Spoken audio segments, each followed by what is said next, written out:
आजमगढ़ में आम आदमी पार्टी के जिलाध्यक्ष रविंद्र यादव के नेतृत्व में जिलाधिकारी के माध्यम से राष्ट्रपति को ज्ञापन सौंपते हुए प्रांत अध्यक्ष राजेश यादव ने बताया कि लोकप्रिय मुख्यमंत्री अरविंद केजरीवाल को पिछले कई महीनों से दिल्ली शराब घोटाले के नाम पर राजनीतिक षड्यंत्र के तहत गिरफ्तार करके जेल भेज दिया गया है, जबकि आज तक उनके खिलाफ कोई भी सबूत ईडी और सीबीआई कोर्ट में नहीं रख सकी है। अरविंद केजरीवाल की लोकप्रियता से परेशान होकर उनको आम आदमी पार्टी को खत्म करने की कोशिश में जुटी भाजपा सत्ता का दुरुपयोग करते हुए अरविंद केजरीवाल को जेल के अंदर भी प्रताड़ित कर रही है। उनको शुगर है, केजरीवाल को सही इलाज नहीं दिया जा रहा, जबकि उनका शुगर लेवल कई बार 50 तक जा चुका है, जो कि जानलेवा है।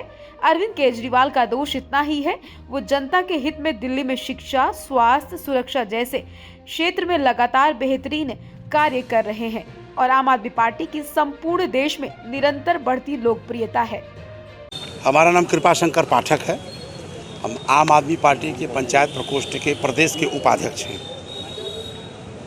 आज हम लोग माननीय केजरीवाल जी जो दिल्ली के मुख्यमंत्री हैं, निर्वाचित मुख्यमंत्री हैं, जनता के प्यार दुलार से बनाए गए मुख्यमंत्री, सरकार की यह तानाशाही है जो सरकार वर्तमान समय में अत्याचार, अनाचार, भ्रष्टाचार के आकंठ में डूबी हुई भारतीय जनता पार्टी की सरकार और इसके प्रधानमंत्री और प्रमुख लोग जो कि केजरीवाल जी को जमानत होने के बाद भी अनेक प्रकार की यातनाओं को देने के उपरांत भी अभी तक उनको छोड़ने की प्रक्रिया का जो शुभारंभ होना चाहिए, जो प्रक्रिया प्रारंभ होनी चाहिए, जो जिस स्थिति इनको छोड़ा जाना चाहिए, अभी तक नहीं हुआ। जबकि माननीय अदालतों ने यह बात बराबर पूछा कि आखिर आरोप कहाँ है, पैसा कहाँ आया, किसके खाते में आया, किसने पैसा दिया, कौन पैसा लिया, कहीं कोई प्रमाण नहीं।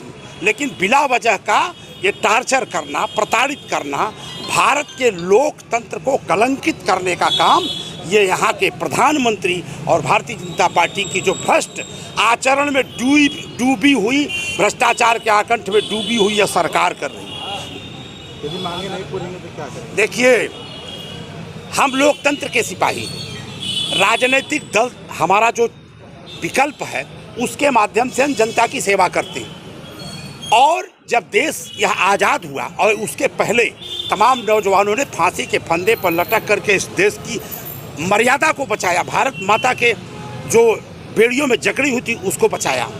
आज वही परिस्थिति इस समय भी वर्तमान में चल रही है, जिसके प्रतिरूप में हम सभी लोग इस लड़ाई को लड़ेंगे। जहां एक तरफ सरकार महंगाई का आलम चरम सीमा पर, दाल की कीमत अधिक, फल की कीमत अधिक, खाद्य पदार्थों की कीमत आसमान पर चढ़े हैं, पेट्रोल डीजल के कीमत आसमान पर चढ़े हैं, किसी भी बेरोजगार को ये रोजगार देने के काबिल नहीं है।